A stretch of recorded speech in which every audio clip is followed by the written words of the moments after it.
오늘 에베소서 말씀을 보겠습니다. 지난번에 데살로니가 후서까지 우리가 끝냈거든요. 계속 바울이 쓴 책이 13권이거든요. 우리가 바울 서신이라고 이렇게 말을 하는데 바울이 한 책들을 계속 지금 보게 하시네요. 오늘 에베소서를 보라고 하셔가지고 에베소서 1장을 볼까요? 자, 에베소서는 특별히 교회론이라고 합니다. 따라합시다. 교회론이다. 그러면 굉장히 이 내용이 중요할까요, 안 중요할까요? 그렇죠? 교회를 운영하고 있는 또 종들 입장에서 또 교회 성도로 이건 단기가 아니죠. 평생을 우리가 교회 성도로 살아가는 우리 모두에게 정말 교회로는 너무 중요한 내용입니다. 그래서 하나님이 교회 에베소서라고 말씀하셨고요. 특히 또 에베소서, 빌립보서, 골로새서, 또 빌레몬, 따라합시다. 에필골빌 쉽게 너무 딱딱하네. 에빌골빌 에빌골빌 이 네 개는요 옥중서신입니다. 한 번 더 에빌골빌 옥중서신입니다. 그러면 바울이 13권 중에서 특히 요 4권은 감옥 안에서 썼다는 거죠. 그럼 우리가 감옥 안에서 썼다라고 하는 그 바울의 심정을 먼저 깔고 읽는 게 중요합니다. 따라합시다. 감옥 안에서 썼다. 아니, 감옥 안에서 이 위대한 글들을 썼다는 것은 바울의 신앙의 정도를 사실은 알 수가 있는 거죠. 굉장합니다. 그래서 감옥 안에서 썼지만 하늘의 신령한 축복과 또한 교회를 향한 정말 주님의 비밀에 대해서 말하고 있거든요. 우리가 이 에베소서에 대해서 좀 알 필요가 있는데, 에베소서는 굉장히 발달한 도시였어요. 그 당시에 소아시아에 있는 에베소다 이렇게 말할 수 있는데, 소아시아에서도 굉장히 중요한 교통이 발달하고 산업이 발달한 도시였고요. 우리가 나중에 알지만 이 에베소서를 사도 바울이 세운 교회입니다. 사도 바울이, 우리가 바울의 전도를 1차, 2차, 3차라고 이렇게 말하잖아요. 바울 전도를 바울의 1차 전도, 2차 전도, 3차 전도 이렇게 말하는데, 바울이 3차 전도 갔을 때 어디서 여러분 기억납니까? 두란노 서원, 두란노 교회가 또 있죠. 두란노 서원도 우리나라에 있습니다. 그죠? 두란노 서원에서 2년 동안 계속 복음을 강론했던 굉장히 중요한 곳이에요. 두란노 서원. 근데 그 2년 동안 강론하고 왔더니 그 열매로 그 지역에 에베소 교회가 세워졌어요. 바울이 세운 교회입니다. 열매입니다. 근데 이 에베소 교회가 사실 거기가 아데미라는 여신을 섬기는 곳이었어요. 마술과 음란의 여신 아데미. 그래서 그 사도 바울이 갔을 때 아데미 신상을 막 섬기는 사람들이 그 아데미 여신을 그 우상 만드는, 그죠? 그 사람들이 사도 바울이 막 거기서 사역을 행하고 능력을 행하니까 자기들이 밥벌이가 떨어져 가지고 사도 바울을 막, 그죠? 이렇게 감옥에 막 송수하는 이런 내용을 막 봅니다. 고발하는 내용을 막 보죠. 그런 내용이 있었습니다. 그 정도로 사도 바울이 에베소에서 강력한 능력을 행해가지고 막 여신들의 힘이 약해지고 사람들이 막 이걸 막 버리는 이런 사건들이 막 있었던 것을 우리가 알 수가 있습니다. 이런 도시였다는 거예요. 또 우리가 또 골로새서를 알지만 이 내용이 골로새서하고도 조금 비슷해요. 골로새서 같은 경우는 에베소서보다 조금 그 이전에 기록한 내용인데, 에베소서 내용이 교회의 머리 대신 주님을 계속 강조하죠. 우리는 교회를 이루고 있는 지체이고 우리 주님은 교회의 머리다, 이렇게 에베소서가 말하는데, 골로새서도 교회의 머리가 주님이다라는 내용을, 비슷한 내용을 다루고 있어요. 그래서 에베소서와 골로새서는 쌍둥이 서신이다라고 말을 이렇게 하기도 합니다. 그래서 사도 바울이 이 에베소 교회를 세웠는데, 에베소 교회의 영향력이 얼마나 컸는지 나중에 사도행전 19장에 가보면 아시아에 있는 자는 유대인이나 헬라인이나 다 복음을 듣더라 이렇게 말하고 있거든요. 그게 어느 교회? 에베소 교회의 영향력이에요. 에베소 교회의 영향력 때문에 두란노 서원에서 복음을 전한 거, 그리고 에베소 교회를 세운 거, 이 영향력 때문에 아시아에 있는 자는 전부 다 복음을 듣더라. 엄청 강력한 내용이죠. 이게 사도 바울의 열매인 겁니다. 사실 이 에베소 교회에 이 내용을 보낸 이유는요, 이 내용이 뭐라고요? 우리 모두가 다 교회 주님의 몸으로서 우리는 지체이고, 어떤 사람은 손가락, 어떤 사람은 발가락, 어떤 사람은 눈썹, 어떤 사람은 뭐 눈초리, 뭐 그쵸? 코, 입 하면서 우리 모두는 그리스도의 몸의 지체이고, 그리스도는 그 몸의 머리다, 교회의 머리다. 지금 이 얘기를 계속 강조하고 있잖아요. 지금 무슨 내용입니까? 교회의 연합과 일치를 강조하는 내용이죠. 요때 이 에베소에 이거를 쓴 이유는요, 그 당시에 요 에베소 교회에 있는 유대인과 이방인의 연합을 계속적으로 강조하는 내용이었어요. 유대인과 이방인이 연합이 잘 될까요, 안 될까요? 안 되죠. 우리 뭐 경상도 전라도 하듯이 연합이 잘 안 됩니다. 그리고 또 뭐 좌파 우파 하면서 하듯이 연합이 잘 안 되는 게 유대인과 이방인이었어요. 그러니까 유대인과 이방인을 일치시키고 연합시키기 위하여 너희는 모두 따질 것 없이, 따라합시다. 따질 것 없이. 좌파 우파도 그래요. 따질 것 없이 다 대한민국 사람들이어야 합니다. 그죠? 그리고 전라도 경상도 할 것 없이 다 대한민국 사람입니다. 실제로 우리가 외국에 가서 예를 들어 우리가 핍박받고 고통받고 대한민국 사람이라고 우리가 멸시당한다면요, 전라도가 무슨 상관이고 경상도가 무슨 상관이 있겠어요? 그렇죠? 야, 저 대한민국 사람이라서 우리가 고통을 당한다면 좌파가 무슨 소용이 있고 우파가 무슨 소용이 있겠어요? 따라합시다. 다 대한민국 사람이다. 그렇게 되는 거거든요. 유대인이나 이방인이나 다 그리스도인이다. 그리스도의 몸이다. 지금 이걸 강조하고 있는 겁니다. 아멘. 할렐루야. 우리가 지금 앞으로 남북이 통일되면 또 그때는 남한 사람, 북한 사람 또 이렇게 뭔가 분리 분열형이 또 역사할 수도 있으면 북한 사람이야 끼리끼리, 충분히 그렇죠. 저 북한 사람이야 끼리끼리, 남한 사람이야 끼리끼리, 이런 또 경우가 생길 수도 있어요. 이 대한민국의 특징이 지금 뭐가 있습니까? 분열의 영이잖아요. 남북을 분열시킨 그 분열의 영이 경상도, 전라도, 좌파, 우파 계속 지금 분열의 영이 역사하는 게 영입니다. 이거 누가 쫓아내야 됩니까? 믿는 자들이. 안 믿는 자들은 알아요, 몰라요? 안 믿는 자 전혀 영의 세계를 모릅니다. 우리 믿는 자들이 영의 세계를 아는지라 좌파 우파 뭐 경상도 전라도 할 것 없이 이 분열의 영을 계속 쫓아내야 좌파 우파 문제가 해결되는 거예요. 동서간의 이 분열이 해결되는 거고요. 남북 이게 분열의 영이 해결되는 겁니다. 아멘. 따라합시다. 분열의 영. 예수 이름으로 타파, 파쇄, 추방. 할렐루야. 추방하는 저와 여러분들이 되어야 할 줄 믿습니다. 아멘. 할렐루야. 교회 안에서도요, 교회 안에 부흥을 방해하는 게 분열의 영이에요. 할렐루야. 이제 뭐 좌파 우파 이런 걸 떠나서 목사와 성도 간에 분열시키는 영이 있어요, 없어요? 이간시키는 영이 있습니다. 이게 분열이라고 표현했지만 한마디로 또 이간이거든요. 이간시키면 분열이 되잖아요. 근데 이간자 누굽니까? 이간자 디아볼로스, 마귀의 이름이 이간자란 뜻이에요. 따라합시다. 마귀는 이간자다. 그래서 결국 이간하면 분열이 되는 건데, 대한민국이 남북, 동서, 뭐 좌우 이게 다 분열된 게 결국 마귀 짓이라니까요. 사탄 루시퍼 마귀 짓이에요. 이 원수 마귀를 대한민국에서 쫓아내야 됩니다. 할렐루야. 이거 연합시킬 수 있는 거는 한국교회밖에 없다니까요. 그런데 한국교회 안에서도 분열이 계속 일어나면 이거 어쩌라고요? 따라합시다. 한국교회가 먼저 연합해야 된다. 그래서 여러분, 세계적인 예언이 한국교회 남북 복음통일에 대한 예언이 계속 나왔죠. 그 예언 안에 보세요. 한국교회가 연합하면 남북 통일된다. 이건 절대적인 진리예요. 한국교회가 연합하면요, 남북 분열의 영, 동서 분열의 영, 좌우 분열의 영 다 없어집니다. 할렐루야. 한국교회 연합이 정말 중요하고요. 지금 에베소 교회가 사도 바울이 유대인과 이방인의 이 분열을 방지하기 위해서 계속 연합과 일치를 강조하고 있는 내용입니다. 아멘. 우리 교회 필요해요, 안 필요해요?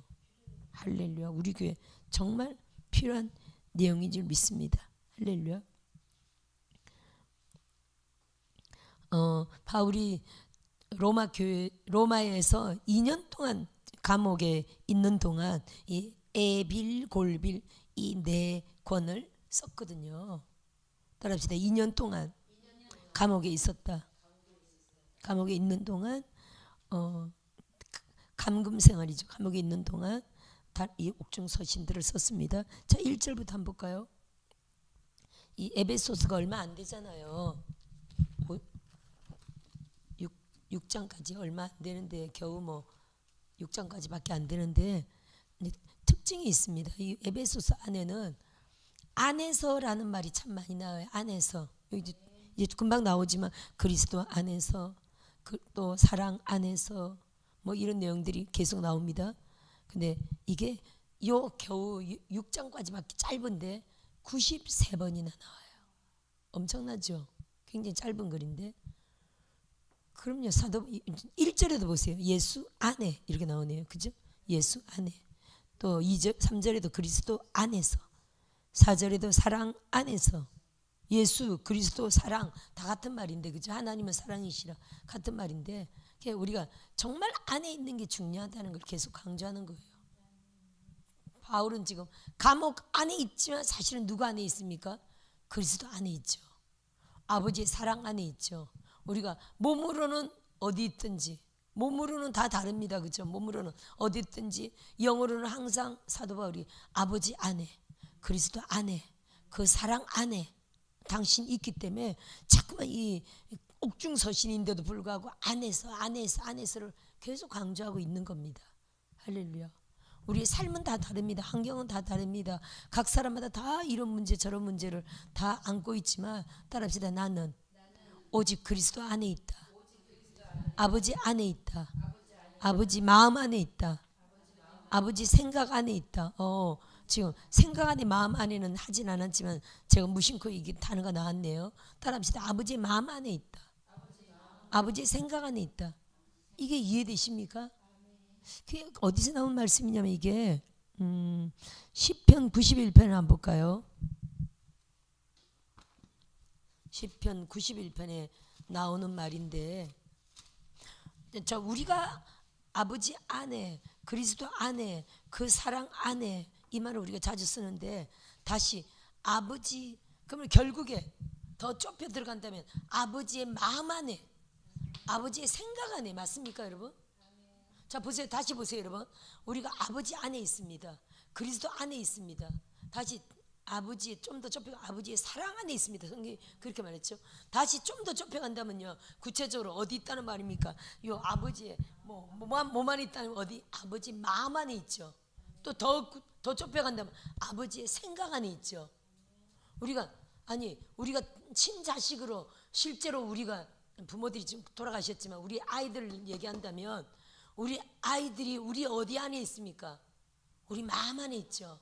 우리 자식이 승리가 며칠 전에 어버이날하고 5월 1일 날 저는 어제 그젠가 목요일 승리랑 같이 점심 먹었거든요. 한 달에 한 번 얼굴 보기도 힘들어요 이제는. 그러니까 그날 어버이날하고 만났는데 우리 자녀들이 어디 있다고 여러분? 마음 안에 있죠. 여러분 생각 안에 있죠. 승리랑 밥 먹어야지. 저는 여기서 지난주인가 우리 목사님 계실 때인가 임 목사님을 통해서 그 등심 먹었잖아요. 그죠? 우리 그때 다 드셨나요? 안 계시. 하여튼 우리끼리 이렇게 등심을 그분이 하여튼 등심 먹었습니다. 같이. 그죠? 오 목사님도 계셨죠? 등심을 먹으면서 제가 승리를 생각했어요. 승리가 등심을 좋아해요. 등심 아니면 삼겹살. 등심 아니면 삼겹살이거든요. 승리야 뭐 먹을래? 삼겹살, 등심, 삼겹살, 등심. 그랬더니 하여튼 그 등심. 그 고기가 너무 맛있더라고요. 한 근이면 승리랑 떡을 치거든요. 우리는. 그래서 뭐 야채하고 이렇게 2만 원이면 둘이 집에서 실컷 먹죠. 제가 해가지고. 그래서 승리랑 한번 등심 먹어야 되겠다라고 생각했는데 바로 이제 어버이 주간이 걸려가지고 목요일 날 등심을 한 근을 사가지고 승리랑 먹었거든요. 집 교회에서 있는 뭐 파 가져가고 또 뭐 좀 이것저것 가져가고 해서 2만 원이면 둘이 실컷 먹는 거예요. 그래서 어디 안에 있었다고요? 승리가 생각 안에 있었다는 거죠. 할렐루야. 아멘. 또 요즘 우리 교회에서는 뭐 샤브샤브도 먹고 하여튼 계속 잘 먹었잖아요. 근데 제가 그때 뭐 고기 먹으면서 생각한 거예요. 교회에서는 맨날 잘 먹는데 우리 집에서는 맨날 잘 먹잖아요. 뭐 샤브샤브에다가 잡채에다가 뭐 하여튼 우리 먹고 싶은 거 다 해 먹잖아요. 오리 백숙에다가 뭐 이번에는 뭐 먹고 싶은 거 다 해 먹잖아요. 오늘도 신학교에 삼겹살인데 근데 이제 막상 승리는 한 달에 한 번, 두 달에 한 번 승리를 밥을 못 먹인 것 같아가지고 그렇게 하여튼 생각하고 이번에 기필고 먹게 됐는데 어디 안에 있었다고요? 아버지의 그 어머니의 마음 안에 생각 안에 있었다는 거죠. 중요합니다. 따라합시다. 내가 아버지의 생각 안에 있다. 마음 안에 있다. 그거죠. 자, 시편 91편. 이게 1절 한번 볼까요? 1절. 너무 존귀한 내용이잖아요. 지존자의 은밀한 곳에 거주하며 전능자의 그늘 아래에 사는 자요. 이렇게 돼 있죠. 우리가 그늘이라는 단어가 뭔지 압니다. 남편이 계실 때 우리가 남편의 그늘 아래 산다 그러죠. 그 무슨 말입니까? 뭐 음지를 뜻하는 건 아니잖아요. 뜨거운 태양빛 아래에서 우리가 그늘에 들어갈 때 얼마나 시원합니까? 안식을 줍니다. 휴식을 줍니다. 쉼을 줍니다. 그죠? 이게 그 혜택을 누린다는 거죠. 그늘이라는 게 남편이 벌기 때문에 그 혜택, 그 안보, 돌봄, 그 보호 안에서 남편이 그 백 안에서 부족함이 없다. 내가 힘들 때 남편이 다 도와준다. 아멘. 힘든 일 하는 거 남편이 다 알아서 해준다. 그런 의미를 갖고 있잖아요. 남편이 그늘이라는 게. 그렇죠? 병원에 무슨 병원에 입원해서 무슨 수천만 원 돈이 들어도 누가 다 해결해 줍니까? 남편이 다 해결해 주는 게 그게 남편의 그늘이잖아요. 부모의 그늘, 남편의 그늘 이렇게 말하잖아요. 혜택과 축복을 말하는 겁니다. 안보. 근데 여기 전능자의 그늘 아래 사는 자요. 전능자의 혜택, 전능자의 돌봄, 전능자의 그 공급, 그죠? 전능자의 그 모든 도움 이걸 말하는 거죠. 근데 이게 또 히브리 언어는 따라합시다. 테스남. 히브리어로 테스남이라고 되어 있어요. 근데 이게 무슨 뜻인지 아세요, 여러분? 따라합니다. 생각. 전능자의 생각 안에 사는 자요. 여러분, 생각 안에 사니까 아니 엄마 생각 안에 승리가 있었더니 바로 고기를 먹이는 거예요. 이해되십니까? 그럼 예를 들어 물론 이제 승리는 지가 벌어서 지가 다 하니까 제가 돈 나갈 일이 1원도 없어요. 돈 나갈 1원도. 가끔 이렇게 짠할 때 이렇게 밥이나 한 끼 먹이면 되는 거예요. 지가 다 알아서 해. 뭐 학원이든 공부든 다 알아서 해. 저는 이제 그에게 뭔가 돈줄은 끝난 거야. 스스로 벌어서 다 해요. 집도 이제 생활비도 이번에 집도 얻었는데 계약했어요. 전세집 하나 계약했어. 뭐니 생활비 지가 다 내는 거 제가 대주는 거 없어요. 오히려 저를 도와줘야지. 11조도 도와줘야 되고 감상금도 도와줘야 되고 뭐 철저히 생일이든 뭐든 필요하면 저를 도와줘야 되지. 그치? 부모라고 도와줘야 되지. 제가 이제 도울 일은 끝난 거예요. 근데 부모의 생각 안에 있었더니 뭔가 공급이 나왔잖아요. 할렐루야. 그렇듯이 아버지의 생각 안에 우리가 딱 있으면 이번에 쟤를 위해서 뭘 해줄까? 생각 안에 딱 있으면요 뭔가 공급이 딱 나간다는 거예요. 따라합시다. 하나님의 생각 안에 산다. 우리가 하나님의 전능하신 하나님의 생각 안에 살고 있다는 거예요. 전능하신 하나님의 생각 안에 사는 자예요. 그럼 하나님의 생각 안에 우리가 있다면요 초자연적인 기적이 올까요 안 올까요? 때를 따라 시를 따라 우리에게 필요한 모든 것들이 옵니다. 사역의 정도를 따라 이제 뭔가 새로운 은사를 줄 때가 됐다. 그럼 새로운 은사가 딱 오는 거예요. 요 정도 은사는 안 된다. 지금 예를 들어 지금 현재 은사가 예를 들어 세 가지라면 사역이 점점 커진다. 그러면 한 가지 은사를 더 줘야 되겠다. 또 사역이 점점 커진다. 또 한 가지 은사를 더 줘야 되겠다. 사역이 점점 커진다. 또 한 가지 은사를 더 줘야 되겠다. 착하고 충성된 종에 대한 비유가 나오잖아요. 마태복음 25장 23절이잖아요. 착하고 충성된 종아, 네가 이 작은 일에 충성하였음에 내가 많은 것을 너에게 맡겨주리니 내 주인의 즐거움에 참여할지어다. 할렐루야. 그래서 은사 한 가지를 잘 착하게 충성하면요, 그 다음 은사를 또 주는 거예요. 또 충성하면요, 그 다음 은사를 또 주는 거예요. 또 충성하면요, 그 다음 은사를 또 주는 거예요. 그래서 고 조영기 목사님 같은 경우 예를 들어 85만 대군을 이끌었다. 얼마나 은사들이 많았겠어요. 우리가 은사를, 성령의 9가지 은사는 당연히 그분에 있었고요. 또 다른 많은 은사들이 얼마나 많았어요. 그렇죠? 할렐루야. 사역이 커지고 사람이 많으면요, 훨씬 더 지도력도, 우리가 은사를 종류로 이렇게 말했는데 사실은 더 강해지죠. 말씀이 더 파워가 있게 되죠. 증폭되죠. 한 가지 은사라면 더 증폭되죠. 할렐루야. 말씀을 한다면 말씀의 지혜, 지식, 영분별로 더 강력해지죠. 말씀의 지혜잖아요.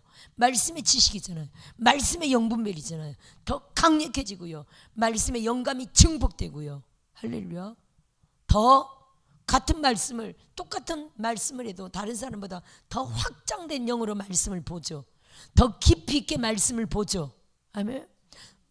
똑같은 물이라도 어떤 분은요, 안반 밑에 있는 아주 깊은 곳에 뚫고 올라오는 생명수를 건져내기도 하잖아요. 그런 물도 파는 사람도 있잖아요. 진짠지 가짜인지 하여튼 그렇게 깊은 곳에 있는 물이 있습니다.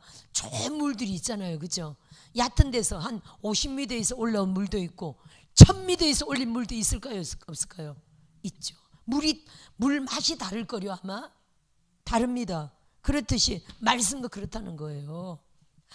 계속 충성하면요, 더 깊이, 더 넓은 포괄적인 말씀으로 더 강력하게, 더 신령한 하늘의 영적인 말씀이 있죠.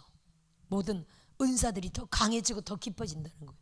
귀신 쫓아내는 것도 지금은 불 하면서 이 정도로 쫓아내지만, 근데 사용하시니까 점점 불이 강해지는 건 느껴지죠. 귀신이 더 쉽게 나가는 건 느껴지죠. 저도 하면 할수록 느껴지는데, 이제 벌써 손을 대면 벌써 얘네들이 반응하는 게 벌써 느껴져요. 점점 더 강해지고 더 빨리 그들이 나간다는 건 확실히, 이 하면 할수록 점점 강해지는구나. 이건 어쩔 수 없이 영적인 진리라, 영적 원리라 느껴집니다. 아멘. 이제 점점 더 강해지면요, 이들이 어떤 활동을 알게 되겠죠. 이들이 안에서 어떤 경우는 쉽게 나가지 않고 숨은 듯이 피해 다닐 수도 있습니다. 그런 것까지 느끼게 될 거예요. 점점 느끼게 됩니다. 그래서 얘네들이 가는 길을 따라 계속 쫓아다니면서 완전히 뽑아내는, 이렇게 더 신령하게 또 정체를 또 파악하게 되겠죠. 얘 정체가 뭐다. 그죠? 기도하다 보면 얘는 무슨 우상 숭배가 정체다. 또 음란이다. 중도경이다. 상처받았구나. 부모로 인하여 상처받았다. 아니면 뭐 엄마로 인하여 상처받았다. 남편에게 상처받았다. 그것까지도 기도하다 보면 이렇게 오기는 경우도 있거든요. 따라합시다. 점점 개발된다. 할렐루야. 점점 개발됩니다. 그래서 이 은사라는 게 우리가 하면 할수록 점점 개발됩니다. 그래서 아버지의 생각 안에서 그분이 볼 때 사역이 지금 확장되고 있구나. 이 확장을 따라 또 사람이 증가되어 있구나. 이 사람의 증가를 따라 내가 더 무기들을 강화시켜줘야 되겠다. 무기 종류를 더 줘야 되겠다. 이 아버지의 생각 안에 있다는 겁니다. 아멘. 따라합시다. 아버지의 생각 안에 있다. 너무 중요한 말씀입니다. 할렐루야. 그래서 결국 이게 시편 40편 5절과 연결이 되는데 한번 볼까요? 시편 40편 5절. 이 기적의 말씀인데,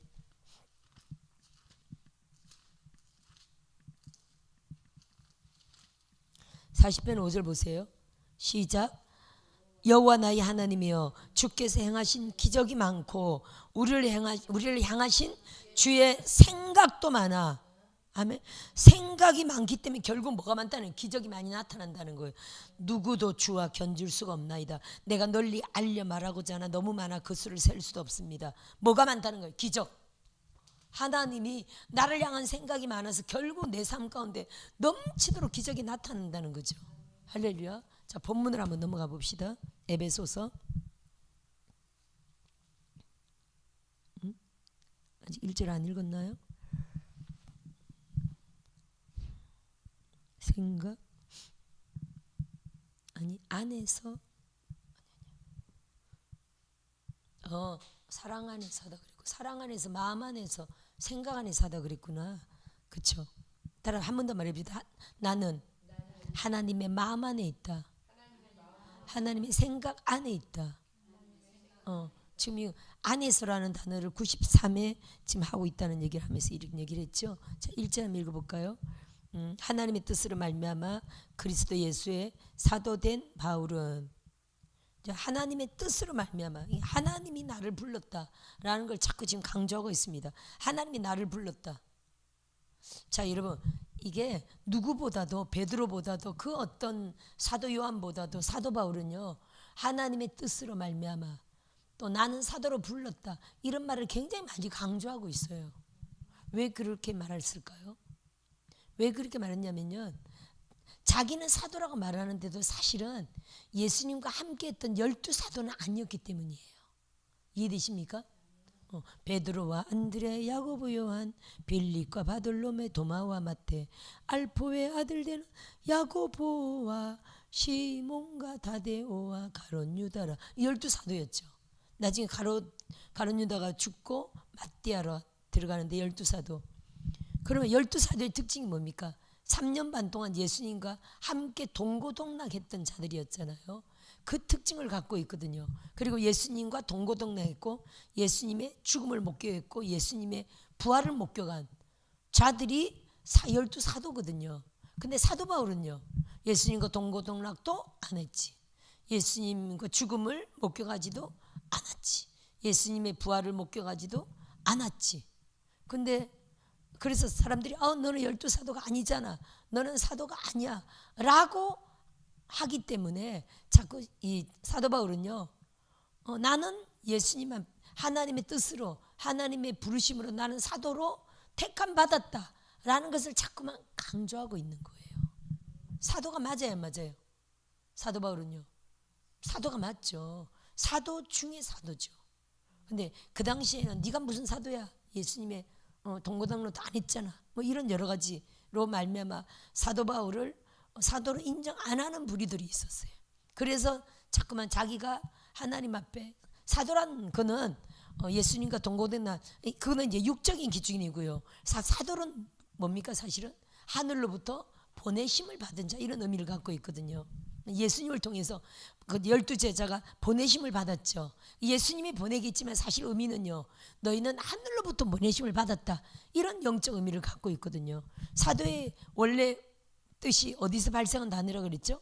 황제가 자기가 정복한 지역에 자기가 임명하는 자들을 특사로 보내는 거, 예를 들어 분봉왕이나 총독이나 또 여러 가지 집정관이나 여러 가지 보내는 사람들을 사도 아포스톨로스라고 명했거든요. 특사, 이런 사람들을.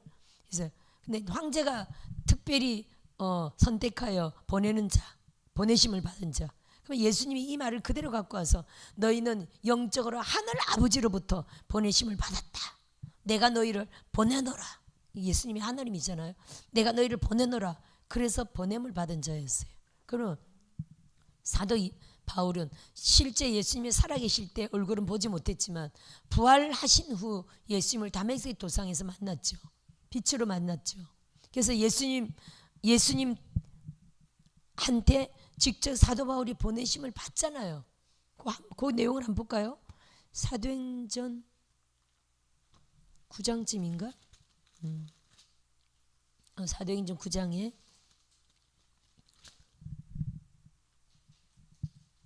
여기 15절 한번 볼까요? 15절, 9장 15절 시작.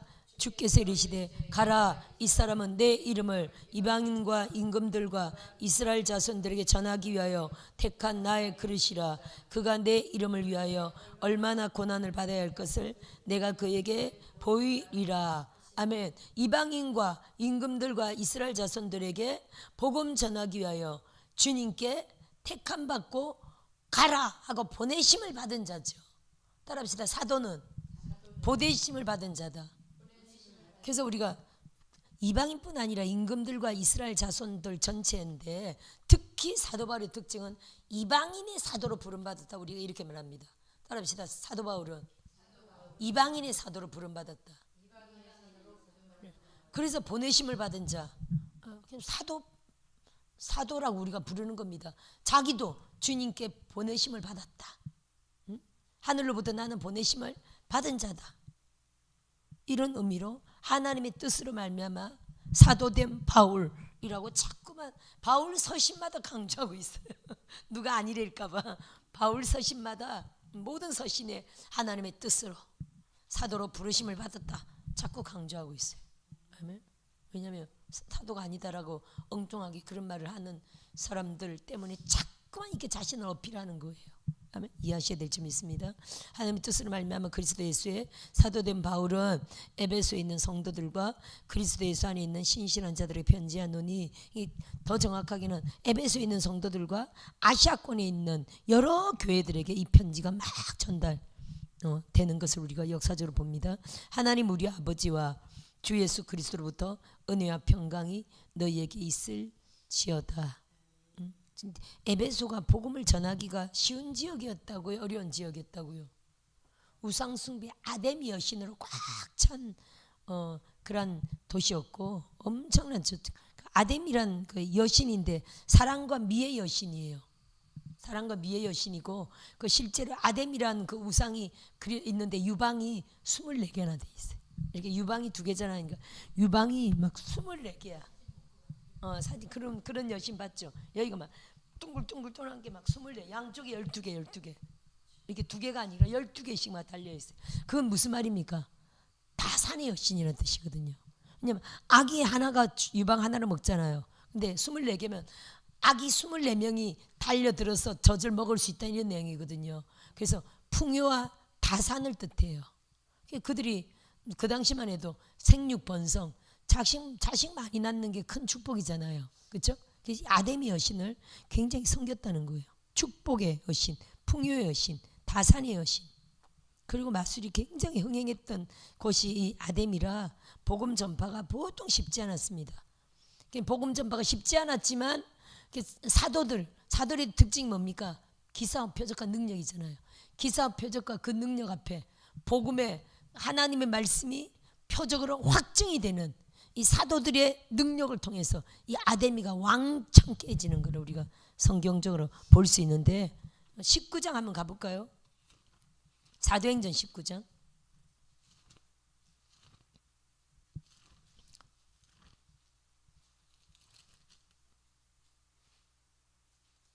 에베소에 일어난 소동 이렇게 나오네요. 21절부터 한번 볼까요? 19장에 여기 에베소가 19장 1절부터 에베소가 나오는데, 여기 한번 봅시다. 6절 한번 봅시다. 6절. 바울이 그들에게 안수하며 성령이 그들에게 임하심으로 방언도 하고 예언도 하니 모두 12사람쯤 되니라, 이렇게 돼 있죠. 그 다음에 11절 하나님이 바울의 손으로 놀라운 능력을 행하게 하시니, 12절 심지어 사람들이 바울의 몸에서 손수건이나 앞치마를 가져다가 병든 사람에게 얹으면 그 병이 떠나고 악기도 나가더라. 20절 마술. 19절 악기가 떠나가고, 이 내용이 있네요. 이게 여기 에베소에 있었던 내용이에요. 자, 14절부터 한번 볼까요? 14절부터. 유대 한 제사장 스게야 읽어받을 내용 나오네요. 이 내용 우리가 잘 알죠. 악기가 대답하여 이르되 내가 예수도 알고 바울도 알거니와 너희는 누구냐 하며 악기 들린 사람이 그들에게 뛰어올라 눌러 이기니 그들이 상하여 벗은 몸으로 그 집에서 도망하는지라. 17절에 에베소에 사는 유대인과 헬라인들이 다 이를 알고 두려워하며 주 예수 이름을 높이고, 와, 믿은 사람들이 많이 와서 자복하여 행한 일을 알리며 또 마술을 행하던 많은 사람이 그 책을 모아 가지고 와서 모든 사람 앞에서 불사르니 그 책값을 계산한 즉 은 5만이나 되더라. 옛날에는 책 한 권이 집 한 채 값이었어요. 그 정도로 책이 귀한 것들이었거든요. 20절에 이와 같이 주의 말씀이 힘이 있어 흥황하여. 말씀이 힘이 있다는 건 뭡니까? 말씀이 확증이 된다는 게 능력으로 세력을 얻으니라 이렇게 돼 있죠. 그 다음 아데미가 나옵니다. 보세요. 아데미 24절 한번 볼까요? 24절 즉 데메드리오라 하는 어떤 은장색이 은으로 아데미의 신상 모양을 만들어 직공들에게 적지 않은 벌이를 하게 하더니 이렇게 돼 있죠. 근데 이제 사도 바울이 이런 데서 막 능력을 행하니까 사람들이 우상을 막 버리잖아요. 마술사들도 막 버리고 사람들이 막 자기들의 우상을 버리고 막 괴계 자복하고 막 이렇게 되니까 이 사람이 아데미 신상 만들어서 자기 그동안 밥벌이를 엄청 돈 잘 벌었는데 어떻게 됩니까? 이제 자기 생업에 곤란이 오죠. 그래서 27절 보세요. 27절 우리의 이 영업이 천하여질 위험이 있을 뿐 아니라 큰 여신 아데미의 신전도 무시당하게 되어 온 아시아와 천하가 위하는 그의 위험도 떨어질까 하더라. 또 25절 한번 보세요. 그가 그 직공들과 그러한 영업하는 자들을 모아 이르되 막 부추기죠. 여러분도 알거니와 우리의 풍족한 생활이 이 생업에 있는데 이 바울이 에베소뿐 아니라 거의 전 아시아를 통하여 수많은 사람을 권유하여 말하되 사람의 손으로 만든 것들은 신이 아니라니 이는 그대들도 보고 들은 것이라. 아니 사람의 손으로 만든 건 당연히 우상이고 신이 아니죠. 그랬더니 아데미 여신도 딱 걸려버린 거예요. 사람들이 막 버리고 막 예수 믿고 하니까 이 사람들이 돈벌이가 딱 없어져 버린 거예요. 그래서 이들이 막 고발하는 내용이죠. 28절 좀 더 읽어볼까요? 시작. 그들이 이 말을 듣고 분노가 가득하여 외치리되 크다 에베소 사람이 아데미여 하니 온 시내가 요란하여 바울과 같이 다니는 마게도냐 사람 가이오와 아리스다고를 붙들어 일제히 연극장 앞 안으로 달려 들어가는지라. 바울이 백성 가운데로 들어가고자 하나 제자들이 말리고 여기 아데미여 하면서 난리 났던 사건들이었죠. 34절 한번 봅시다. 그들은 그가 유대인인 줄 알고 다 한 소리로 외치르되 크다 에베소 사람의 아데미여 하기를 2시간 동안이나 하더니 서기장이 무리를 진정시키고 이르되 에베소 사람들아 에베소시가 큰 아데미와 제우스에게서 내려온 우상의 신전지가 된 줄을 누가 알지 못하겠느냐.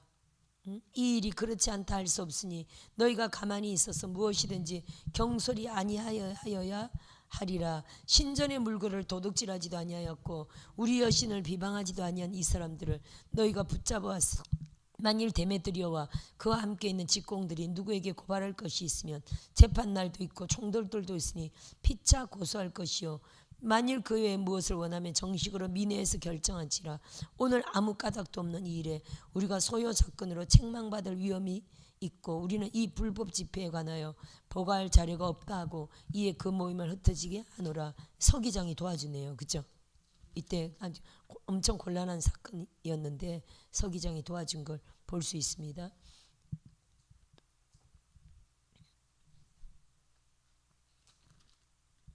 에베소에서 이런 놀라운 사역들을 한 걸 우리가 볼 수가 있고요. 자, 다시 본문으로 한번 넘어가 볼까요?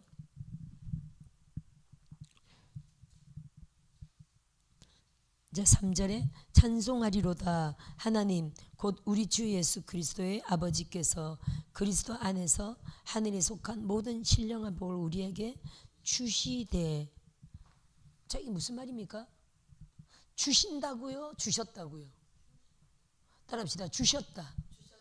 아니 우리가 그리스도 안에 있잖아요, 여러분. 아버지 안에 있죠. 아버지 사랑 안에 있죠. 그 마음 안에 있죠. 그 생각 안에 있죠. 그러면 하늘에 속한 모든 신령한 복을 따라합시다. 그리스도 안에서 우리에게 주셨다. 절대 믿읍시다. 중요한 거는 다 주셨는데 어떤 사람은 주신 거를 어떻게 나를 통해서 활성화시키냐, 어떻게 나를 통해 폭발되게 하느냐, 어떻게 나를 통해 이게 흘러나오게 하느냐, 이게 관건이라는 거예요. 어떤 사람들은 이미 다 주셨는데도 주셨다고 안 믿고 있는 반면에 어떤 사람은 절대 주셨다고 믿고 내 안에 있는 주님이 나를 통해 흘러나올 수 있도록 이미 거기까지 생각한다는 거예요. 뭐 어떻게 흘러나올까요? 여러 가지로 말할 수 있지만 한마디로 말한다면 성령의 충만이에요. 따라합시다. 성령 충만하면 그분이 흘러나온다. 할렐루야. 성령 충만하면요, 이미 우리는 그리스도 안에서, 이미 우리는 우리 안에 신령한 능력을 이미 주신 바, 성령 충만하면 우리를 통해서 때를 따라 시를 따라 하나님의 신령한 것들이 흘러나와요. 이걸 절대 믿읍시다. 자 보세요. 곧 창세전에, 언제요? 창세전에 우리를 택하셨대요. 그리스도 안에서 우리를 택하사, 따라합시다. 창세전에. 또 바울은 이렇게 말합니다. 모태 안에서 우리를 택정했다, 이렇게 말합니다. 창세전에 이미 택했고 또 모태 안에서 우리를 택했다, 이런 말도 합니다.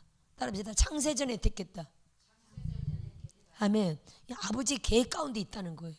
이미 우리가 어머니 뱃속에 만들어지기도 전에, 창세전에 이미 우리는요, 하늘에서 이미 결정된 사람들이었어요. 따라합시다. 하늘에서 이미 결정되었다. 하늘에서 이미 결정된 영으로 엄마의 모태에, 하늘에서 결정된 영이 엄마의 모태로 들어온 거예요. 근데 이 영이 언제 이미 결정됐다고요? 창세전에, 이 지구를 만들기 이전에 이미 하나님 안에서, 창세전에 태초에 하나님이 계신 그 하나님 안에서 우리 영이 이미 계획 가운데 결정되어 있었다는 거예요. 그리스도 안에서 우리를 택하사 우리로 그 하나님의 사랑 안에서 그 앞에 거룩하고 흠이 없게 하시려고. 이 거룩하다는 단어를 우리가 잘 알지만 구별됐다라는 뜻이죠. 헬라어로는 하기오스라 해요. 따라합시다. 하기오스. 헬라어는 하기오스인데 다르다, 분리되었다라는 의미를 갖고 있어요. 따라합시다. 다르다. 그래서 우리가 세상 사람과 다릅니다. 그렇게 택함 받았기 때문이에요. 세상 사람과는 분리되었어요. 세상 사람들과 다른 삶을 삽니다. 예를 들어 우리는 수입의 10분의 1을 하나님을 챙기고, 또 우리가 못 써도 하나님 앞에 감사하고, 또 내가 손해를 보아도 하나님 안에서 말씀대로 살려고 양보하고, 내 이기적인 삶을 살지 않고 남을 위하는 이타적인 삶을 살고. 할렐루야. 다릅니다. 세상 사람과 다릅니다. 세상 사람은 먹고 마시고 즐기는데 다 투자하지만 우리는 세상 거 먹지 않습니다. 할렐루야. 하나님이 안 기뻐하는 건 먹지 않고요, 하나님 안 기뻐하는 데는 가지도 않습니다. 오직 누구만을 기뻐합니까? 하나님만을 기쁘게 합니다. 세상 사람 비 맞추는 이런 일 하지 않습니다. 오직 하나님의 뜻대로. 할렐루야. 비를 맞춰야 된다면 양떼들을 격려하고 권면하고 사랑으로. 할렐루야. 절대로 세상적인 어떤 비위를 맞추지 않습니다. 오직 하나님 안에서. 우리 마음과 뜻이 또 진리 안에서 전혀 거리낌 없도록, 부끄러움 없도록 그렇게 살아가지, 누구를 인간적으로 누구를 막 비위 맞추고 살아가는 그런 사람들이 아닙니다.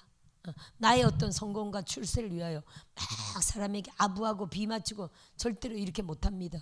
여러분도 그러하죠? 하나님의 사람은 그렇다는 거예요. 하나님의 자녀라는 당당한 자존심이 우리에게 있기 때문이에요. 할렐루야. 따라합시다. 하나님의 비위를 맞춘다. 그리고 이 땅에 우리에게 주어진 모든 가족과 사람들은요, 정말 진실하게 사랑할 뿐입니다. 따라합시다. 진실하게 사랑한다. 절대 아부가 아니라 진실하게 사랑해야 됩니다. 할렐루야. 하나님을 정말 진실과 성실로 우리가 사랑하듯이, 보이지 않는 하나님을, 눈에 보이는 우리 형제, 가족, 우리에게 주어진 모든 양떼들, 함께하는 우리와 관계 있는 모든 자들을요, 따라합시다. 진실하게 사랑한다. 이게 여러분, 제가 우리 다 뭐 보통 60은 됐는데, 그죠? 우리가 인생 살아보니까 뭐예요, 목사님? 진실만 통할 뿐이에요. 할렐루야. 진실만 통합니다. 제가 한 분을 상담한 적이 있었는데 진실을 제가 강조했죠. 그분이 남편 모르게 빚을 지었어. 하여튼 뭐 수천만 원 빚을 진 거예요. 빚을 졌는데 자기는 이제 나이가 이제 세상 일을 안 해도 될 나이야. 자기 가정의 벌이로 따진다면. 근데 남편 몰래 저질러 놓은 게 있어가지고 자기가 직장 생활 하는 거야. 근데 몸이 안 따라줘요. 온몸이 띵띵 붓고 아프고, 남편한테 그 말을 못해. 자기 직장을 그만둘 수가 없으니까. 직장에서 고급 직종이에요. 수백만 원 벌어서 그거 다 갚는 거야. 얼마나 힘들어요. 인생이 힘든 거예요. 이분이 이거 저한테 상담을 왔어요. 몸도 이제는 지금까지 열심히 벌어서 그 빚 갚았는데 아직도 엄청나게 남아있거니와 수천만 원이 남아있거니와 남편 모르는 빚. 남편도 엄청 돈 잘 버는 분인데도 자기가 저질러놓은 거 남편 몰래. 그래서 하여튼 이제는 몸이 안 따라주고 몸이 직장 나가는 게 그만둬야 할 상황이에요. 직장이 더 이상 일을 못하는 상황이에요. 사명도 있고 여러 가지. 제가 기도하면서 그런 상담 요청이 왔길래 제가 기도하면서 그날 진실만이 통한다. 그렇게 얘기했어요. 남편한테 정직하게 고백해라. 왜 남편을 못 믿냐? 제가 투시로 그렇게 얘기했어요. 당신 남편은 당신을 굉장히 사랑한다 그랬더니 맞대. 자기를 너무 사랑한대. 끔찍하게 남편이 사랑한다. 근데 지금 남편은 당신이 지금 잘하고 있는 줄 안다. 그걸 깨야 된다. 당신이 안 아픈 줄 안다. 건강하게 돈 잘 벌어서 다 자기 아까랑 자기 벌어서 다 자기 쓰니까 남편이 지금은 1원도 안 준대. 남편이 1원도 안 준대. 그건 당신이 고급 직종으로 수백만 원 벌어서 당신이 다 잘 쓰고 있는 줄 안다. 남편들도 아내가 벌어서 잘 쓰고 있으면 뭐하러 생활비를 수백만 원씩 주겠어요. 그렇죠? 남편도 또 나름대로 또 노후를 위해서 준비하기도 하고 가족을 위해서 그런 게 있죠. 어떤 남편들도 알아서 돈 벌어 집도 사고 막 그러대요. 당신 남편은 성실하다. 제가 보이는 대로 얘기했더니 맞대. 성실하다. 진실하다. 그리고 당신을 끔찍하게 위한다. 남편이 돈 안 주는 게 아니라 당신이 벌어서 지금 잘하고 있는 줄로 남편은 알고 있다. 이걸 깨야 된다. 당신은 남편에게 진실하게 고백해야 된다. 하나님을 믿고 남편을 믿어라. 정직하게 고백하는 것만이 당신이 살 길이다. 제가 그랬어요. 그래서 그리고 예언적으로 많이 도와줬어요. 이분이 힘을 냈어. 그리고 축복기도를 해줘서 며칠 동안 한 3일 정도는 간절하게 하나님 앞에 기도하고 남편한테 이걸 고백해라. 이 빚에 대해서 고백해라. 그리고 그동안 당신 몰래 내가 이걸 다 이렇게 메꿔 왔는데 이제는 몸이 안 따라준다. 몸이 안 따라준다. 내가 일을 할 수가 없다. 울면서 얘기하라. 내 그랬어요. 실제로 당신이 우려할 상황 아니냐. 몸도 아프고. 맞대. 울면서 얘기해라. 남편의 마음을 흔들어라. 남편은 당신을 끔찍하게 사랑한다. 그동안 진실을 몰랐을 뿐이다. 진실만이 통한다. 정직만이 살 길이다. 하고 하나님이 뜻대로 성경적으로 그리고 예언적으로 이렇게 해줬어요. 그분이 그걸 그대로 믿고요. 며칠 제가 말한 대로 한 3일 정도 다 기도하고 남편에게 울면서 고백을 했어. 남편이요 1억을 줬어요. 싹 갚고요. 세상 일 안 하고 랄랄룰루 그렇게 해결받았어요. 따라합시다. 진실만이 통한다. 하나님 안에서 진실만이 통합니다. 정직만이 살 길입니다. 실제로 요즘 부부간에 이런 문제들 실제로 많이 있을까요? 없을까요? 많이 있습니다. 특히 아니 하나님의 사람들인데도 왜 이렇게 목사님 전도사님들인데도 남편 몰래 저지르 해놓은 돈들이 많은가 몰라요. 요즘은 따라합시다. 저지르를 하지 말자. 이게 재정 문제는 진짜 부부간이 투명해야 됩니다, 여러분. 그리고 요즘은 흔히 또 막 이런 이상한 그런 것들이 많잖아요. 사기 당하는 것들이 많잖아요. 막 투자해가지고 죠. 남편 몰래 막 잘 될 것 같으니까 막 투자해가지고 나중에 보니까 다 날리는 수천만 원. 저 엄청 많은 케이스 알고 있습니다. 자기뿐 아니라 가족들 다 끌어들여가지고 수십억 이런 데도 있어요. 수십억 안 된 게 다행이고요. 수억 안 된 게 다행이에요. 수천만 원이면 그냥 감사한 거예요. 그걸로 그냥 내 평생에 사기 안 당하도록 교육비 날렸다 이렇게 생각하면 돼요. 사실은 어떤 사람은 뭐 1,000만 원, 2,000만 원, 아이고 애게 그거는 그냥 간식비예요. 십몇 억 대부분 가족 같은 거 싹 다 끌어들인 케이스죠. 왜냐하면 예를 들어 1,000만 원 투자했는데 매달 100만 원, 200만 원씩 막 들어온다. 그 되는 장사예요, 안 되는 장사예요? 되는 장사지. 이런 유혹들이 얼마나 많은 줄 아세요, 여러분? 한 잔 빼먹다가 나중에 그래서 막 가족도 끌어들이고 엄마 1,000만 원 투자했는데 매달 100만 원씩 나와. 이 사람 저 사람 친척들 다 끌어들였어. 그러니까 1,000만 원만 투자하기 위해서 또 투자하지. 1,000만 원 더 투자하면 또 200만 원씩 들어오지. 3천만 원 투자하니까 매달 300만 원씩 나오지. 예를 들어 이거보다 더 심한 것도 있어. 예를 들어 그래가지고 막 1억도 투자, 1억 투자하니까 매달 1,000만 원씩 나와. 예를 들어 이래가지고 가족 친척 막 다 막 대출해가지고 넣고 막 난리 쳐가지고 10몇 억을 투자했는데 나중에 날라버렸어. 이런 사건 얼마나 많은지 아세요, 여러분?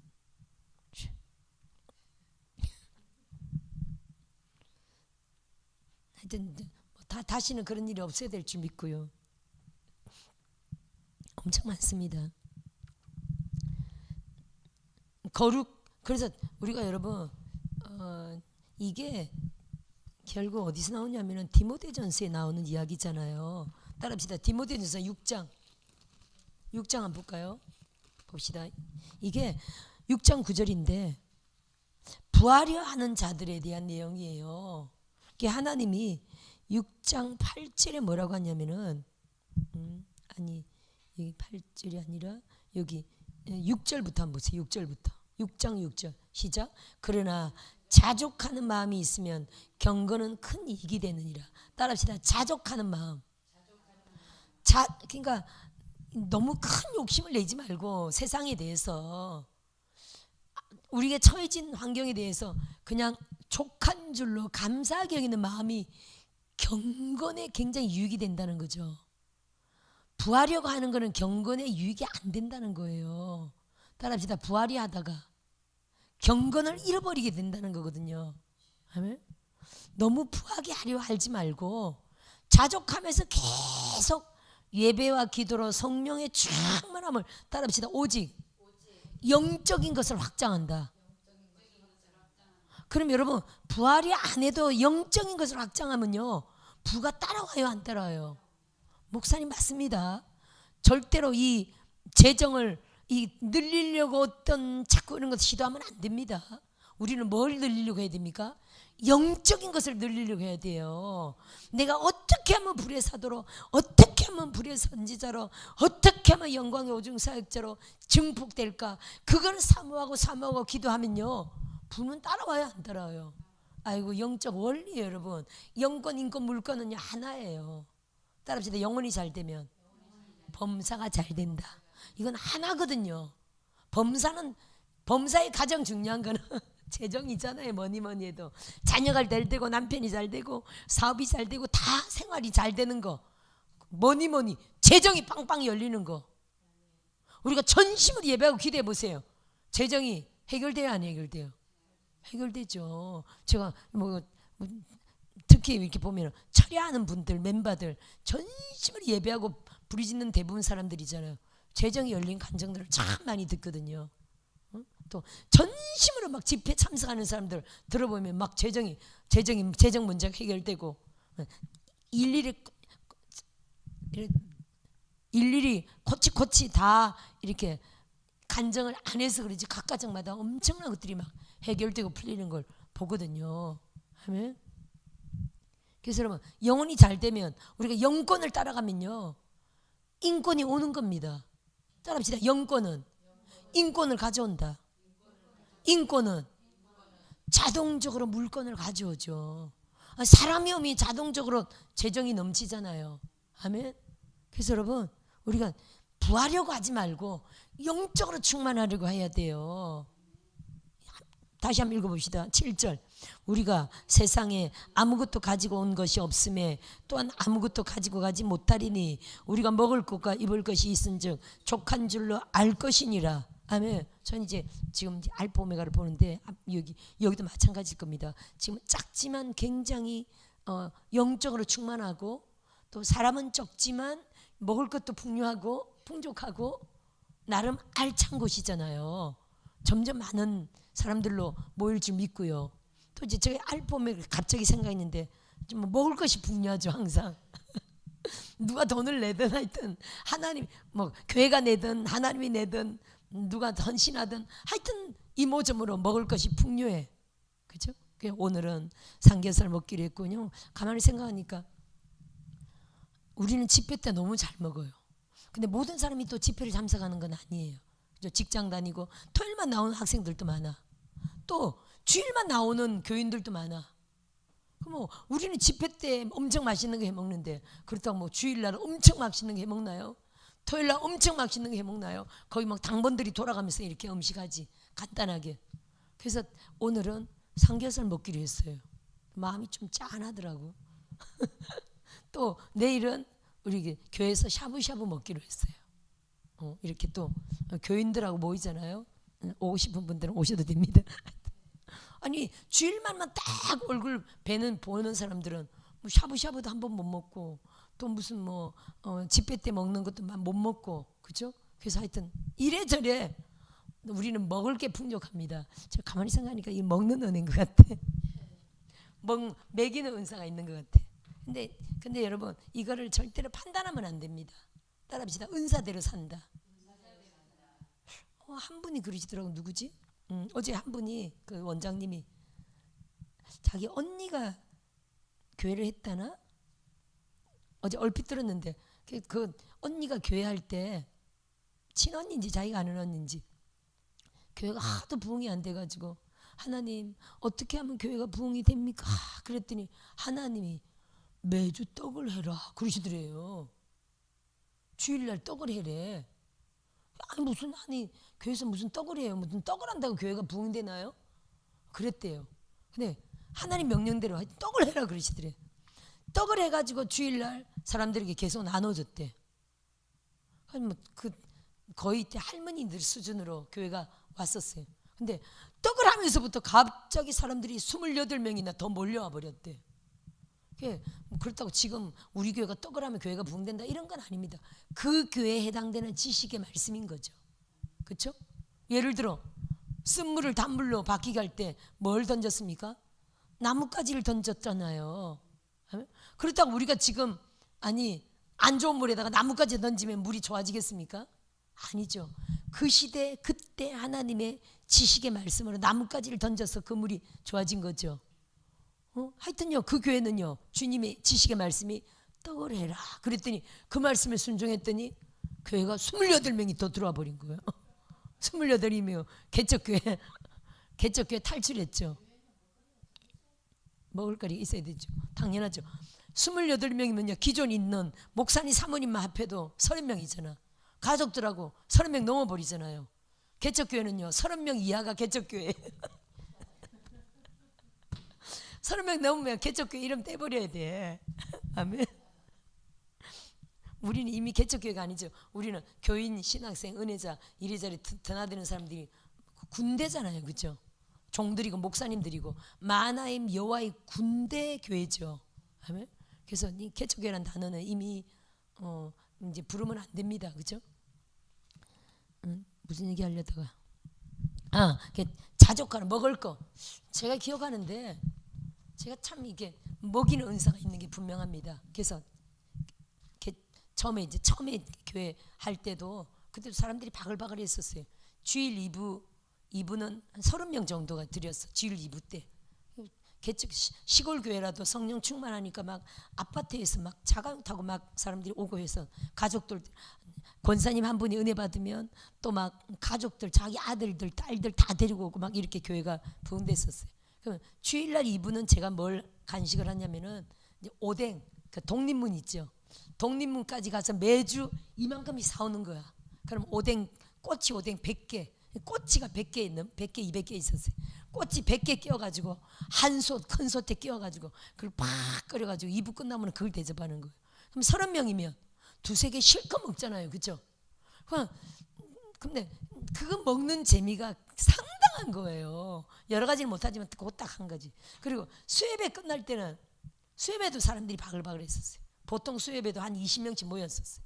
그럼 수예배 때는 제가 뭘 끓이냐면 축도하기 직전에 물을 딱 올려놔서 팔팔 끓이다가 거의 예배 직전에 한 5분 전에 후딱 다 나가지고 그때 끓는 물에다가 묵은 김치를 팍 풀고 썰어서 풀고 거기다가 칼국수 있죠. 말린 칼국수 파는 거 있잖아요. 묶은 거 그거 한 묶음을 탁 풀면요 풀고 다시다만 좀 탁 풀면은 끝인 거예요.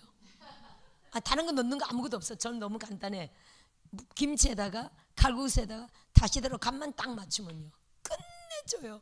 수예배 끝나고서 사람들이 그걸 얼마나 맛있게 먹는지, 수예배 끝나고 이 칼국수 먹는 맛이 너무 맛있대. 그것 때문에 집에서 수예배를 오늘 쉴까 하다가 끝나고 칼국수 먹어야지 온다는 거예요. 너무 맛있어가지고 집에 가서 야 우리도 집에서 끓여 먹자. 집에 가서 끓여 먹었더니 그 맛이 안 나더래. 이렇게 하나님이 하여튼 그런 먹이는 은사로 하시는 거예요. 근데 이렇게 하여튼 예배만 끝나고 뭔가 먹을 게 있어. 뭐든 또 식혜도 항상 떨어지지 않고 있었고 여름에는. 근데 한 분이 이렇게 연세 드신 권사님이 많잖아요. 주 A급인 주 멤버들인 권사들이 있죠. 그 권사님 한 분이 어느 날 그러는 거예요. 제가 2시 예배 끝나고 그때도 점심도 잘 먹었는데, 점심은 이제 그 권사님들 멤버가 있어 그들이 다 점심 대접하니 저는 점심 할 일은 없고 이제 간식만 제가 준비하는 거예요. 근데 오뎅을 막 먹고 있는데 이분이 딱 나타나가지고 막 역정을 내는 거예요. 아니 북한에서는 다 굶어 죽고 가는데 아니 북한에서는 먹을 게 없어 굶어 죽고 가는데 왜 이렇게 이 개척교회가 이렇게 잘 먹냐고 막 역정을 내는데, 제가 그때는 사모여가지고 너무 순해 터진 사모고 남한테 한 번도 대꾸나 대항을 해본 적이 없는 순한 사모라 제가 싸워본 적이 한 번도 없다 그랬잖아요. 어떻게 됐을까요? 찌그러진 거야. 깨갱. 너무 열심히 하다가 사람들이 막 기뻐하고 설거하고 열심히 하다가 깨갱. 그 다음부터 오뎅 했을까요 못했을까요? 막 역정을 내면서 막 개척교회가 이렇게 잘 먹냐고. 북한에서는 지금 사람들이 굶어 죽어가는데 먹는 사람들도 다 젊은 사람들 청년들 막 맛있게 먹다가 맛있게 먹다가 깨갱. 연세 드니 권사님 앞에 깨갱. 전부 다 깨갱. 그 다음 주부터 못했어요. 그 노인 권사님을 거스르고 뭘 할 수가 없더라고. 그렇게 말했는데 또 하면 저 사모님 눈밖에 나는 거지. 제가 그런 짓은 못하지 또. 나이 드는 게 무섭더라고. 제가 그걸 거역하고 다시 할 수가 없는 거예요. 뭐든지 할 수가 없는 거예요. 그냥 간단하게 식혜나 한 잔 주고 이렇게 말았는데 그 오뎅을 먹는 즐거움이 있었던 거예요. 오뎅 먹고 우리가 길에 지나가다가도 오뎅 먹고 싶어서 먹기도 하잖아요. 근데 우리는 돈 아까워서도 저는 안 사 먹지. 근데 교회 안에서 그거 도매로 사오니까 얼마나 싼 걸 실컷 먹잖아요. 막 국물에다가 얼마나 맛있어. 실컷 먹고 하하하고 깔깔 끓고 이런 재미가 없어져 버린 거야. 희한해요. 그 다음부터 사람들이 점점 줄어드는 거예요. 그 어떤 그 분위기 있죠. 하나님이 제게 사람들에게 짠해가지고 아이고 저 길 가다가 저 오뎅 먹고 저는 굉장히 먹고 싶어요. 근데 절대 안 사 먹어. 저 같은 경우는 물 한 병도 안 사 먹어. 하여튼 그런 마음을 내가 먹고 싶다는 그런 마음이 있기 때문에 잔뜩 사다가 확 하는 거예요. 얼마나 사람들이 저 먹고 싶어 교회에서 하면 이거 맛있어 할까. 근데 이런 마음이 누구로부터 나온 거라고요? 하나님으로부터 나온 마음이죠. 왜 북한하고 비교를 해? 따라합시다. 북한하고 비교하지 말자. 북한은 북한이고 우리는 거지. 북한을 그러다가 지금 같으면 그런 분이 있다면 어떻게 될까요? 지금은 제가 이해시키죠. 권사님 그래도 이렇게 이해시키고 달래고 계속 그걸 추구하죠. 밀고 나가죠. 근데 그때는 제가 전혀 그런 어떤 말빨이나 힘이 없었어요. 그냥 깨갱하고 찌그러들 버린 거예요. 하나님이 이렇게 하나님의 마음으로 먹이는 은사를 주셔가지고 그걸로 교회 부흥을 아주 기쁘게 어린아이부도 막 먹이고 달란트 잔치로 어린아이들도 막 짜장 떡볶이 고추장 떡볶이로 막 먹이고 불러서 무조건 먹이고 선물 주고 달란트 먹이고 공급하는 용. 그 주일학교도 막 부흥시키고 청년부도 어른들도 막 이게 먹이는 은사였어요. 근데 그게 지금은 또 이제 집회 형식으로 먹이네요. 이게 목사님이 개척교회에서 아껴가지고 그냥 국수나 하고 뭐나 하고 아껴가지고 그건 우리 생각이고 따라합시다. 하나님은 먹이고 싶다. 그거거든요, 여러분. 아니 어떻게든 먹여가지고 한 사람이라도 하나님의 사랑을 느끼고 하나님께 감사하고 즐거움으로 또 오고 또 와서 은혜 받고 또 와서 치료받고 또 와서 능력받고 또 와서 아름답게 세워진다면 하나님께 정말 영광이겠죠. 그래서 우리가 이렇게 음식을 하다 보면 저는 그런 말을 참 많이 들어요. 요즘은 특히 연세 드신 분들이, 종들도 그렇고 혼자 계신 분들이 굉장히 많잖아요. 그러면 저도 혼자 있지만 혼자서 뭐 맛있는 거 해먹게 생겼어요. 하나님. 저도 어제 사과점 갔다가 저녁에 와가지고 뭐 먹었을까요? 컵라면. 혼자 있으면 이렇게 된다는 거예요. 누가 저 저녁을 챙겨주는 것도 좀 부담스러워. 누가 점심을 챙겨주는 것도 저도 부담스러워요. 그러니까 가서 컵라면 먹으리라. 오랜만에 몇 달 만에 먹은지 모르겠어. 컵라면 먹으리라 작정을 하면서 컵라면에다 밥 말아서 이렇게 먹었지. 혼자 있으면서 잘 먹기 쉽지 않습니다. 근데 우리는 거의 모든 음식이 이렇게 같이 먹기 때문에 얼마나 잘 먹습니까, 그렇죠? 같이 먹잖아요. 혼자 먹을 일이 가끔 있지만 하여튼 근데 저는 교회 사니까 교회에서 늘 우리가 이렇게 잘 먹으니까 엄청 잘 먹죠. 그러니까 뭐 금식을 해도 안 빠지고, 목사님 금식을 해도 하나도 안 빠지네. 너무 잘 먹어서 그래. 맨날 잘 먹어서 그래. 빠질 일이 없어요. 근데 이제 일반적으로 혼자 사는 사람들은요, 뭐 맛있는 거 자기를 위해서 해먹기 쉽지 않죠. 귀찮아서도 그렇고, 또 재료가 한번 하면 재료만 남잖아요. 할렐루야. 재료만 남죠. 그러니 이렇게 우리가 지난번에도 육개장을 했는데 한 분이, 그때 요리사가 얼마나 맛있겠어요. 임 목사님이 한 분이 그래, 세상에 목사님, 내가요 어제 그렇게 집에 있는데 육개장이 먹고 싶더라고요. 근데 육개장 해먹는 게 혼자 와서 어떻게 육개장을 해먹냐고. 그렇게 육개장이 먹고 싶은데 오늘 육개장이 교회에서 딱 나온 거야. 진짜배기, 가짜도 아니고 진짜배기 육개장이. 세상에, 하나님 너무 감사합니다. 누구한테 감사해요? 아니 알파 오메가에서 육개장 먹고 하나님께 감사하는 거지. 임 목사님이 요리했는데 물론 사람한테도 감사하지만 우리는 누구한테 감사합니까? 하나님께 감사한 거죠. 잡채를 기가 막히게, 내가 잡채를 너무 먹고 싶어 하는데 하나님 감사합니다. 할렐루야.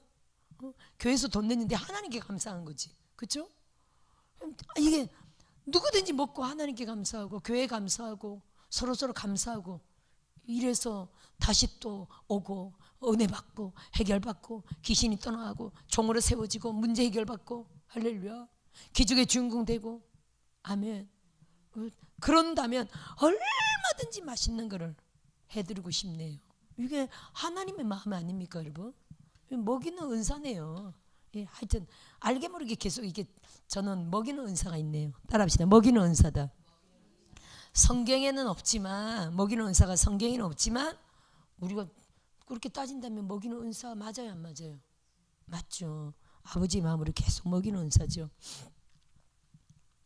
그러니까 이렇게 잘 먹고 잘 입고 잘 먹고 부족함이 없다는 거예요. 따라합시다. 족하다. 할렐루야. 이 족하게 여기자는 거예요. 그렇다고 하나님이 지금 쫄쫄쫄쫄쫄 가난하기도 아니고 그냥 넉넉하죠. 나눠주고 베풀고 먹이고 부족함이 없도록. 또 이러다 보면 하나님이 성전도 짓게 할까요, 안 그럴까요? 아버지가 먹이듯이 성전도 누가 짓는다고요? 따라합시다. 하나님이. 더 이렇게 착하게 착한 사역, 선한 사역, 귀신을 쫓아내주고 병을 고쳐주고 종들로 키워주고 능력자로 양성하는, 이게 아버지 마음인데 이런 사역을 더 멋지게 하라고 하나님이 성전도 하나님이 지어주겠죠. 할렐루야. 역대로 성전을 사람이 지은 적이 있습니까? 성전은 하나님이 지어주시지. 따라합시다. 성전을 하나님이 지어주신다. 할렐루야. 은과 금이 하나님 거지 사람 겁니까? 누구의 마음을 감동했으든지 하나님이 전 세계 땅 끝에 있는 사람이라도 불러 모을 수 있어요, 없어요? 올 수 있죠. 할렐루야. 가장 가까운 데 있는 사람도 돈이 한 푼도 없지만 하나님이 하늘에서 돈을 부으사 하나님이 성전을 짓게 할 수도 있는 거죠. 땅 것부터 여기 바로 앞에까지 너는 누구를 사용할지 모르는 거죠, 하나님이. 할렐루야. 따라합시다. 돈이 하나님께로부터 나온다. 성전은 하나님이 짓게 하신다. 우리가 그거를 절대 믿고요. 할렐루야. 족한 줄 여기고 부하려 하지 말고. 할렐루야. 9절에 봅시다. 부하려 하는 자들은 시험과 올무와 여러 가지 어리석고 해로운 욕심에 떨어지나니 곧 사람으로 파멸과 멸망에 빠지게 하는 것이라. 할렐루야. 아멘. 부하려 하는 사람은 시험, 올무, 여러 가지 어리석고 해로운 욕심이 결국 떨어진다는 거예요. 그래서 우리는 주의 종으로 맡은 바 이 본분이 있죠. 목사님, 주의 종의 본분이 뭡니까? 주의 종이 교회를 돈을 많이 벌게 하는 게 주의 종의 본분입니까? 이거 큰일 납니다. 오래전부터 계속 듣고 있는데 교회 안에서 주의 종들도 자꾸 돈 버는 데 신경 쓰잖아요. 돈 버는 데 신경 쓰면 될까 안 될까요? 절대 안 됩니다. 돈 버는 데 신경 쓸 시간이 뭐 해야 됩니까? 그럼요. 이 복음 전도에 집중해야 됩니다. 할렐루야. 복음을 더 효과적으로 우리가 전도하는 데 집중해야 될지 믿어요. 교회 돈을 불리는 데 신경 썼다면 그때부터는 타락이 시작되는 거예요. 할렐루야. 제가 돈이 불긴 했는데 그죠? 땅이 올랐으니까 돈이 불었습니다. 돈을 불리려고 땅을 산 겁니까? 아니죠. 예배 집중하다 보니까 하나님은 그 땅을 불려준 거죠. 왜냐면 교회 김포에 성전이 김포에 교회가 있다라는 하나님의 명령을 따라 땅을 샀죠. 그죠? 땅을 샀고 그게 그때는 안 됐지만 지금 7년 만에 이제 거기에 성전을 지어서 이사가는 상황이 지금 발생하고 있잖아요. 그죠? 근데 하나님이 아니 GTX가 나는데 왜 하필 그쪽으로 납니까? 이거 하나님이 우리의 예배와 우리의 기도 때문에 축복하시는 거 아닙니까? 김포 부천선이 생겼거든요. 김포 부천 김부선이 생기면서 그 땅이 올랐거든요. 그리고 왜 하필 그쪽에 또 고속도로가 납니까? 파주와 연결하는 어떤 고속도로 같은데 고속도로가 나면서 지금 그 땅이 또 오르고 있거든요. 이게 하나님이 돈을 불리려고 하는 우리의 계획은 아니지만 예배와 기도를 드리다 보니까 하나님이 자동적으로 돈이 오는 거죠. 지금 따라합시다. 자동적으로 돈이 따라온다. 그거 아닙니까 여러분? 그럼 남북 통일이 되면요 그쪽이 진짜 돈이 될까요 안 될까요? 돈이 되죠. 그래서 그 땅을 맨 처음에 살 때 한은희 목사님이 본 환상인데 그분이 환상이 엄청 밝았죠.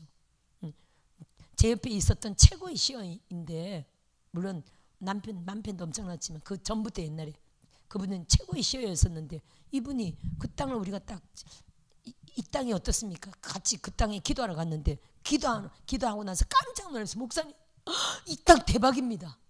목사님 그 땅 중앙에서 생수가 터진 거예요. 근데 생수가 금빛 생수가 터졌대. 그래서 막 가봤더니 그 땅에 가봤더니 그 땅 중간에 물이 터졌는데 그 중간에 황금 덩어리가 있더래. 이거 무슨 땅이라는 겁니까? 물건의 땅이라는 거죠. 대박인 거야. 그래서 그 땅을 바로 계약한 거예요. 여러 가지 환상과 그때 기도하면서 확정을 받고 또 한 분은 목사님 저 땅 끝자락에 불이 붙었어요. 성령의 불이 붙어버린 거예요. 여러 가지 확정을 받고 그 땅을 계약한 겁니다. 근데 지금 그 땅이 계속 오르고 있잖아요. 앞으로 계속 오를 땅인 줄 믿습니다. 아멘. 이게 그 땅을 뭐 돈을 만들려고 어떻게 노력했습니까? 1원도 안 벌었거든요. 지금까지 33년 동안 1원도 돈을 벌지 않았습니다. 여러분한테 나눠주는 책도 1원도 제가 이익을 안 봐요. 50% 할인해서 가서 그대로 주는 거죠. 이것도 여러분들 도와주려고 다음 달에는 제가 그 중고책을 가져와서 막 대여해 주는 식으로 한다 그러잖아요. 아멘. 1원도 벌질 않았어요. 하지만 하나님은 우리의 교회에 지금 땅을 돈을 불려서 재정을 증가시키고 있죠. 남편 땅도 제 땅이 되게 하셨잖아요. 사실은 제 땅이 될 수 없는 어떤 상황이었는데 그죠? 두 아이들이 제게 양보해서 제 땅이 된 거 아닙니까? 그게 지금 1억 넘는 땅인데 또 그 땅도 올라서 더 재정이 될 수도 있을까요 없을까요? 있죠. 인생이란 어떻게 될지 모릅니다. 그죠? 하나님이 또 거기 시골인데 거기도 개발되게 한다면 그 땅도 놀라운 종자 땅이 될 수가 있습니다. 아멘. 자, 10절 한번 읽어볼까요? 돈을 사랑함이 일만하게 뿌리가 되나니 이것을 탐내는 자들은 미혹을 받아 믿음에서 떠나 많은 근심으로서 자기를 찔렀도다. 저는 이제 교회하는 특히 종들은 돈 신경 쓰지 말고 따라합시다. 돈 신경 쓰지 말자. 돈이 없다면 차라리 금식하고, 돈이 없다면 차라리 더 예배하고, 돈이 없다면 차라리 더 기도하고, 돈이 없다면 차라리 더 전도하고요. 최근에 한 분 그랬잖아요. 한 분 간증에, 아니 그 사모님이 그 지하철역 앞에서 2년 동안 계속 전도를 했대. 근데 어떤 장로님이 지나가면서 항상 거기 있어서 전도하는 걸 계속 봤대요. 그 장로님이 감동을 받고 그 교회 가서 2억 5천만 원을 2억 5천만 원짜리 집을 사줬대. 그럼 이건 여러분 하나님의 축복 아닙니까? 그렇죠? 주의 종들이. 그래서 돈을 불리려고 어디 뭐 이렇게 하는 게 아니라 우리가 정말 하나님을 기쁘시게 하고 복음 전파를 위해서 열심히 최선을 하다 보면요, 하나님은 우리 각 교회마다 종들마다 나름대로의 넉넉한 축복을 주실 줄 믿습니다. 아멘. 그렇게 믿읍시다. 할렐루야. 그렇다고 뭐 꼭 뭐 5억 10억 꼭 안 주면 어때요? 중요한 거는 우리에게 딱 맞게 하나님이 넉넉한 축복을 넘치도록 주실 줄 믿어요. 할렐루야. 꼭 이걸 우리가 돈으로 결부시키지는 말자는 거예요. 단지 영혼을 우리가 성공시키고 복음 전파를 위하여 오직 유일하게 믿음으로 오직 그렇게 나아가다 보면요, 하나님은 각 교회마다 주님의 뜻에 합당한 대로 넘치는 축복으로, 할렐루야, 정말 색깔 있는 교회들로 탁월하게 멋지게 세워가실 줄 믿습니다. 아멘. 할렐루야. 본문은 넘어가 마칠까요? 에베소서. 거룩하고 흠이 없게 하시려고 했네요. 5절에 그 기쁘신 뜻대로 우리를 예정하사 예수 그리스도로 말미암아 자기의 아들들이 되게 하셨으니 라고 말했죠. 자기 아들 우리를 예정하사, 이는 그가 사랑하시는 자 안에서 우리에게 거저 주시는 바 그의 은혜의 영광을 찬송하게 하려는 것이라. 사랑하시는 자 안에서, 계속 안에서. 그러면요 절대 밖에서는요 된다고 안 되고요, 절대 안 됩니다. 밖에서는 절대로 있을 수 없는 일입니다. 그래서 내가 항상 안에 있냐 밖에 있냐, 아니면 한 발을 들고 있냐, 한 발을 어정쩡 이렇게 양쪽 다 대고 있냐, 안과 밖에 다 대고 있는 사람도 있겠죠. 할렐루야. 들고 있는 사람도 있을 겁니다. 절대 안에 두 발을 다 딛고 있어야 됩니다. 할렐루야. 따라합시다. 절대 아니다. 할렐루야. 이럴까 저럴까도 절대로 하지 말고 오직 예수, 오직 말씀, 오직 아버지 안에 있는 종들이 되면요, 여러분 기필코 성공합니다. 지금은 가난할지라도 성공합니다. 지금은 고난일지라도 성공합니다. 지금은 힘들지라도 성공합니다. 지금은 훈련 빡세게 받고 있을지라도, 연단 빡셀지라도 잘 됩니다. 결국 안에서, 사랑하시는 자 안에서, 할렐루야, 우리에게 거저 주시는 바 그 은혜의 영광을 찬송하게 하려는 것이라. 여기까지 합시다. 따라합시다. 사랑하시는 자 안에서 거저 주시는 그 은혜의 영광을, 값없이 주시는, 거저 주시는. 그래서 여러분 우리 자기 정죄하지 말아야 됩니다. 은혜란 단어가 뭡니까? 죽을 수밖에 없는 죄인에게 값없이 거저 주시는 선물이잖아요. 따라합시다. 내가 죄인 중에 개수였을지라도 하나님의 은혜다. 아니, 은혜란 단어는 죄인 중에 개수에게 주시는 게 은혜예요. 아멘. 값없이 주시는 선물이니까요. 그 은혜를 우리가 받았잖아요. 지옥 갈 수밖에 없는 우리에게 주신 은혜. 하나님이 내게 은혜를 주셨습니다. 자기 정죄하지 말라니까요. 하나님은 죽을 수밖에 없는 죄인에게 말로 다할 수 없는 은혜를, 그 영광을 주셨는데 나는 내 죄를 떠올리면서 자꾸 자기 정죄를 하는 거야. 하나님이 그러라고 은혜 주신 겁니까? 새로운 피조물이다, 새 사람이다, 과거는 잊어라, 나는 기억하지 않는다, 새롭게 살아라, 이거 아닙니까? 할렐루야. 그 은혜의 영광을 찬송하고 송축하고 높여드리지, 과거에 들어가서 과거를 끄집어내서 다시 떠올리고 자기 정죄, 죄책감에 눌리지 말라는 겁니다. 아멘. 따라합시다. 새로운 피조물이다, 새롭게 산다. 할렐루야. 새롭게 멋지게 사시기를 주의 이름으로 축원드립니다. 아멘.